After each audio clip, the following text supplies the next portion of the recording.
Hello and welcome. My name is Bernard Webster, and in this video, I will be attempting to explain the role that the philosophical concepts of our sensory perception and the body-mind relation plays in shaping our understanding of the world around us.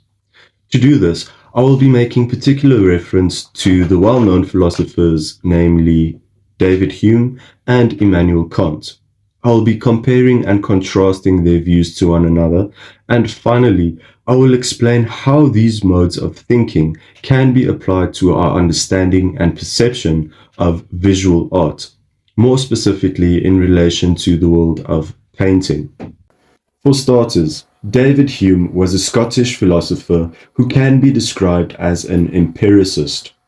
This means that to David Hume, knowledge and our construction of knowledge was completely dependent on our sense perceptions. Hume has had a considerable impact on philosophy and continues to do so today. It is notable in this discussion that Hume has had a considerable impact on Immanuel Kant, which we will get back to at a later stage.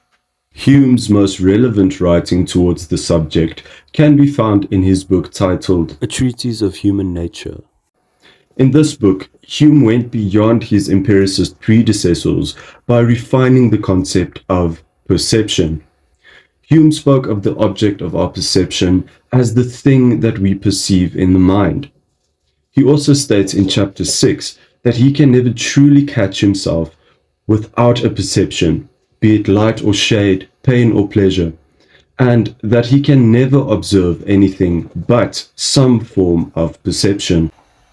Hume made the observation that our perceptions exist in stages and that our first core initial perception, or impression rather, cannot be categorized as an idea as his predecessors would argue, but rather Hume saw impressions and ideas as two separate categories. Impressions now can also be divided into two categories, namely sensation and reflection. Sensation now refers to the initial observation that is inflicted on us from the outside world. This includes sensations like pleasure, pain, heat, and cold.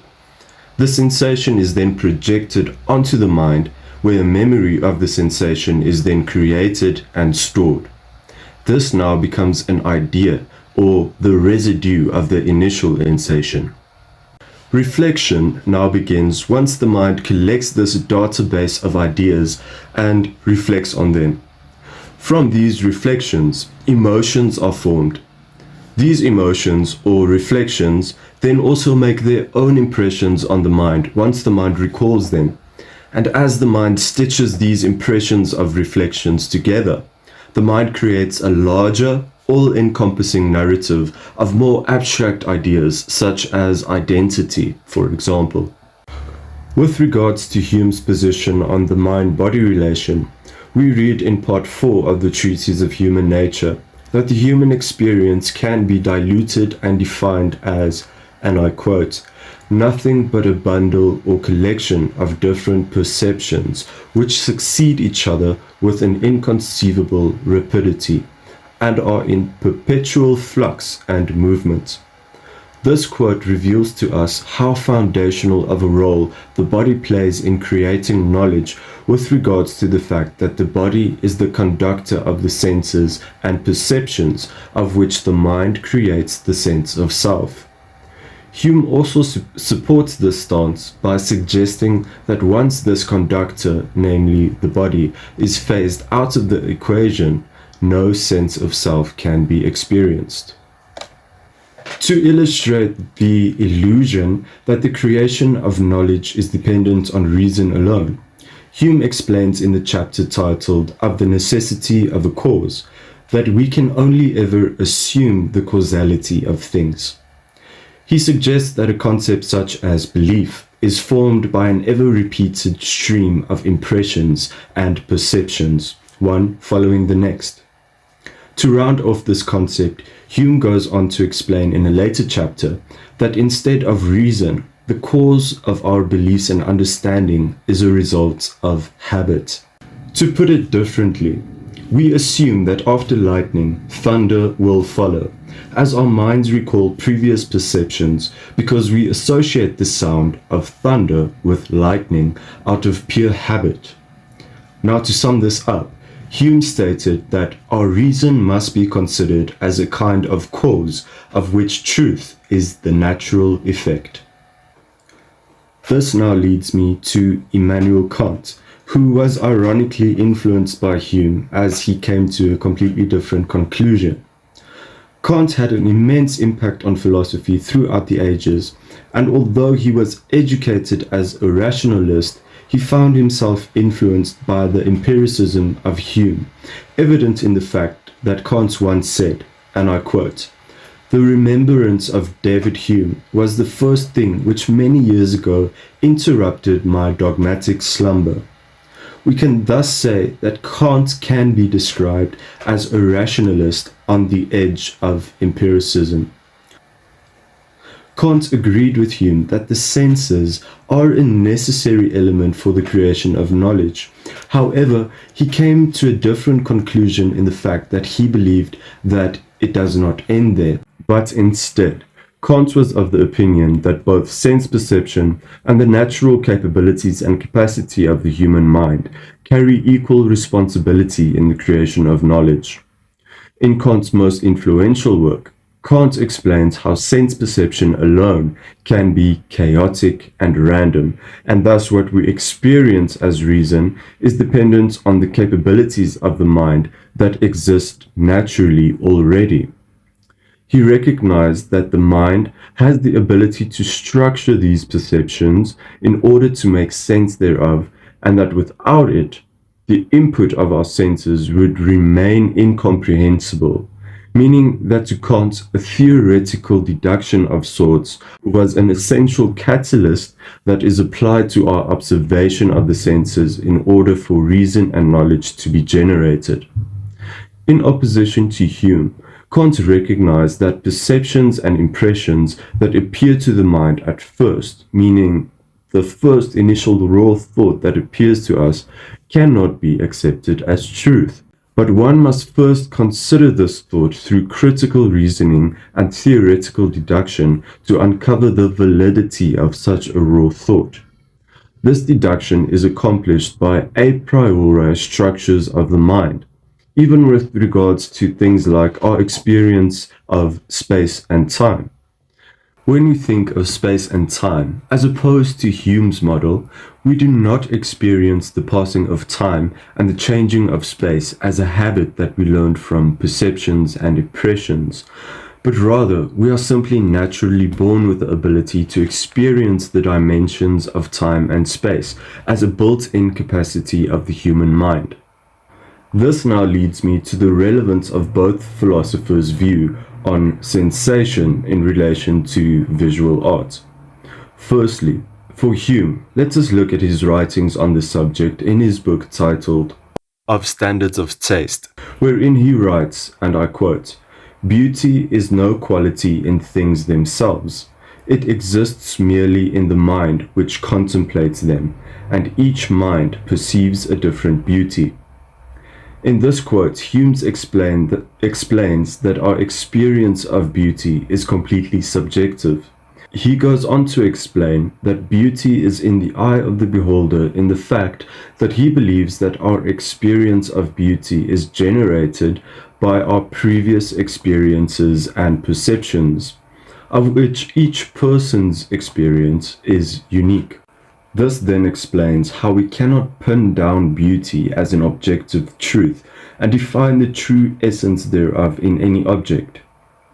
Hume did, however, notice that there can be a general consensus or agreement about beauty in some cases, because although our experience may be unique, they can still be relatively similar overall.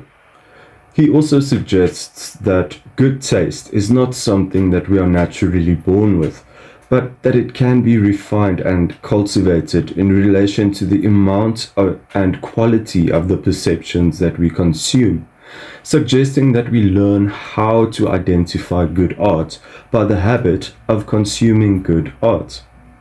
Hume believed that the experience of good art can be rooted in our initial impressions, namely the emotions.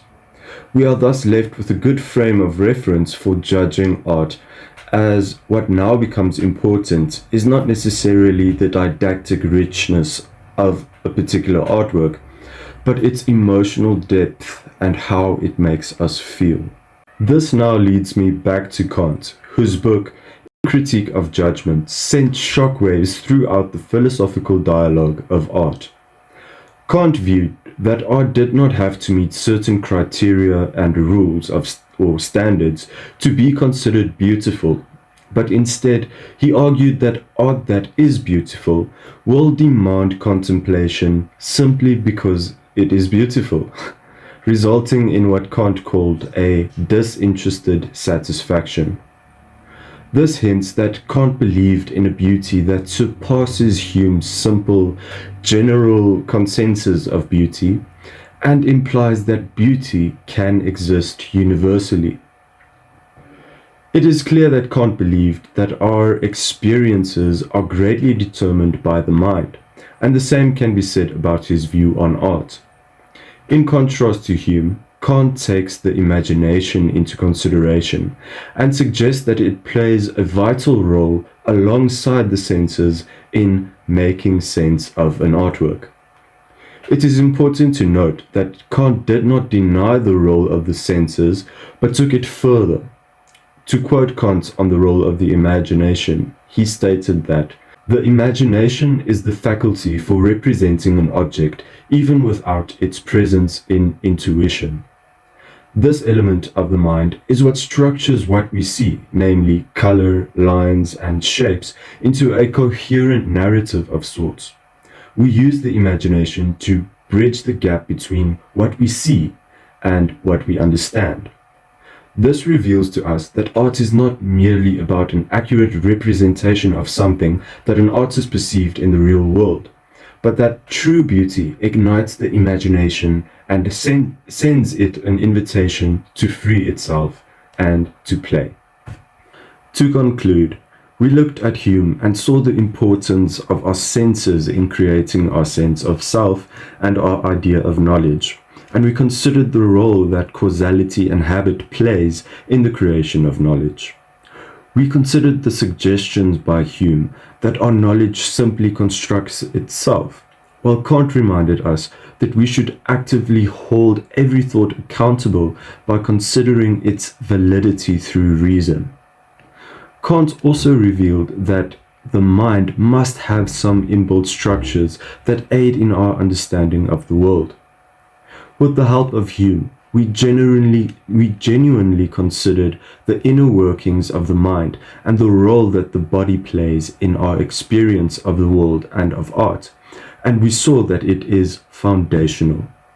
We then refined this idea by comparing this to Kant's view and saw that although Hume has a point, he did not consider the importance of the mind for giving meaning to both knowledge and our understanding of art.